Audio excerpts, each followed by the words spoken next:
Day 15 of World War II arrived with a sense of shock that felt almost unreal. By now, the conflict had begun to move faster than anyone had predicted. What made this day feel insane was not just the scale of events, but how rapidly the world seemed to lose control over them. Decisions made in hours were reshaping nations, and consequences were spreading far beyond the battlefield. Military operations on Day 15 intensified dramatically. Commanders pushed their forces harder, believing speed could still deliver decisive advantage. In some areas, advances happened so quickly that units outran their own supply lines. In others, sudden resistance turned confident marches into desperate retreats. The unpredictability of modern warfare stunned even seasoned officers. Civilians continued to experience some of the most chaotic moments yet. Evacuation orders were issued and reversed within the same day. Roads clogged with families fleeing in opposite directions, unsure which rumors to trust. Entire towns emptied almost overnight. What felt insane to many was how normal this chaos was becoming. Air power dominated the day. Aircraft roared overhead from morning until night, striking targets with a reach never before experienced in war. People realized that nowhere was truly safe anymore.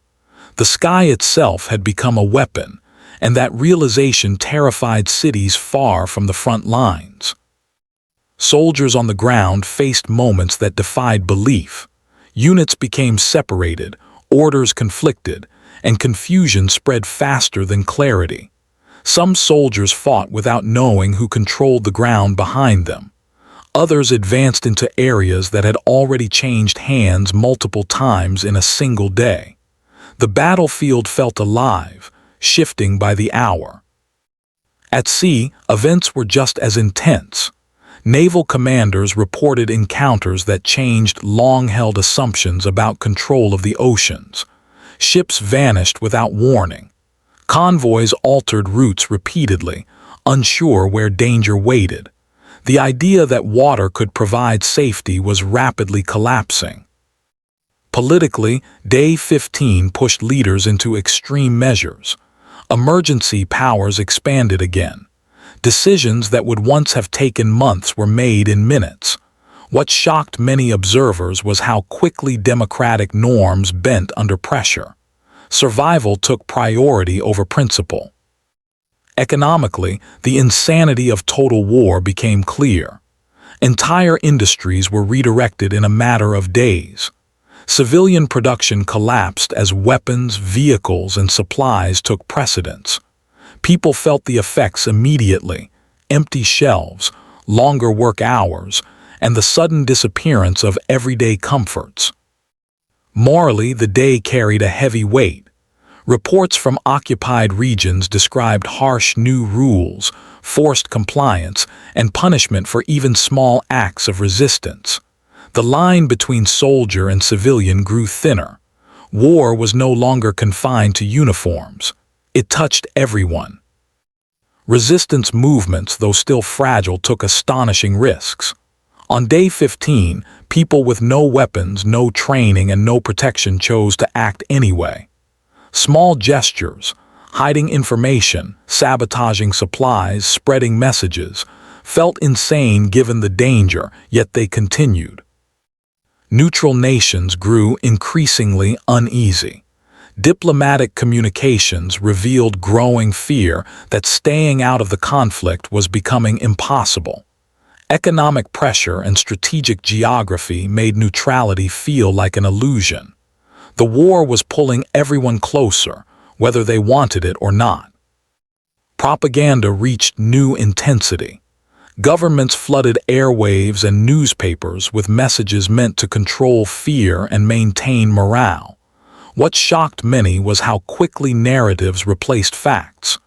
Truth became secondary to survival, and information itself became a battlefield. By the evening of Day 15, exhaustion set in. Soldiers collapsed wherever they could rest. Civilians moved mechanically through blackouts and ration lines. Leaders stared at maps that no longer reflected reality. The pace of events left little time to process what was happening. Historians later described Day 15 as one of the moments when World War II crossed into something almost surreal. The speed, scale, and intensity of events defied the logic of previous wars. Everything was happening at once, everywhere. The insanity of Day 15 was not about chaos alone. It was about momentum. The war had gained a force of its own. No single leader, plan, or nation could fully control it anymore. Decisions made under pressure were locking the world into paths that could not be undone. Day 15 did not end with clarity or relief. It ended with disbelief. Disbelief at how much had changed, how fast it had happened, and how little choice remained. These were the kinds of moments that defined World War II, not just famous battles or speeches, but days like this, when the world realized it was being carried forward by forces far greater than anyone could stop.